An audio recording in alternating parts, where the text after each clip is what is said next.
भगवान रामेश्वर के बाद घुस्मेशम चिता भूमौ। बोलिए शंकर भगवान की। इसमें दो शब्द हैं, एक घुष्मा और एक ईश्वर। घुष्मा देवी के लिए भगवान ने जो अवतार लिया है, यह ज्योतिर्लिंग के रूप में प्रकट हुए हैं भगवान महादेव, इसलिए उनका नाम हुआ घुस्मेश। एक सुधर्मा नाम का एक विप्र है, जिसकी एक सुंदर स्त्री है जिनका नाम है सुदेहा। सुदेहा के द्वारा सुधर्मा को कोई संतान नहीं हो रही है, इसीलिए दोनों दंपति दुखी हैं। सुदेहा ज्यादा दुखी हैं।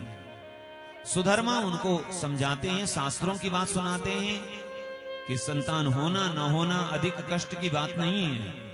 वैसे भी कौन सी संतान है जो साथ जाएगी, क्यों इतना दुखी होना। लेकिन सुदेहा बार बार दुखी होती है।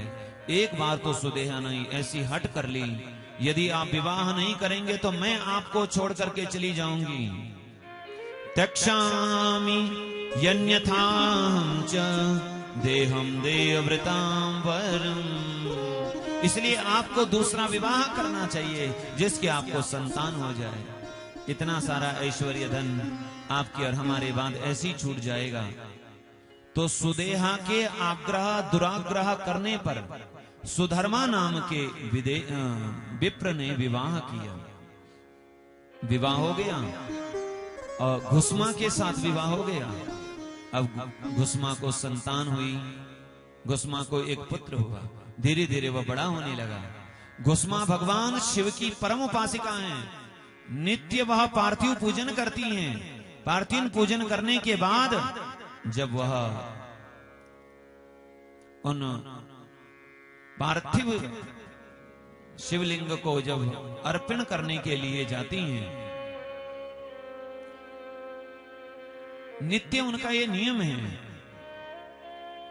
एक बार सुदेहा को इतनी जलन हो गई कि सुदेहा ने घुस्मा के बच्चे को मार दिया और उसी कुएं में फेंक डाल दिया, जिस कुएं में वह भगवान शिव के पार्थिव लिंगों को न्योछावर करती हैं, पूजा करने के बाद प्रवाहित करती हैं।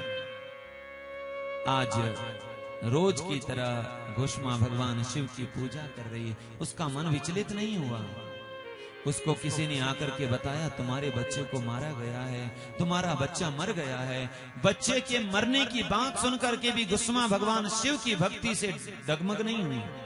शांत चित्त से भगवान की भक्ति करती रही। भगवान की पूजा आरती करने के बाद और फिर विसर्जन करने के लिए जब वह भगवान शिव के पार्थिव लिंग लेकर के उसी जब स्थान पर गई, इधर भगवान के पार्थिव लिंग का विसर्जन किया और उधर घुस्मा के पुत्र को लेकर भगवान महादेव उस वहां से बाहर आ गए।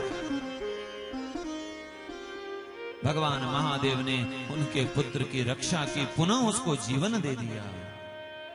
जब भगवान महादेव के दर्शन घुस्मा ने किया, घुस्मा ने कहा प्रभु आपके दर्शन नित्य होते रहें। देवताओं ने भी प्रार्थना की प्रभु आपके दर्शन नित्य होते रहें। इसीलिए भगवान महादेव वहीं ज्योतिर्मय लिंग के रूप में प्रकट हो गए। बोलिए घुस्मेश्वर भगवान की जय।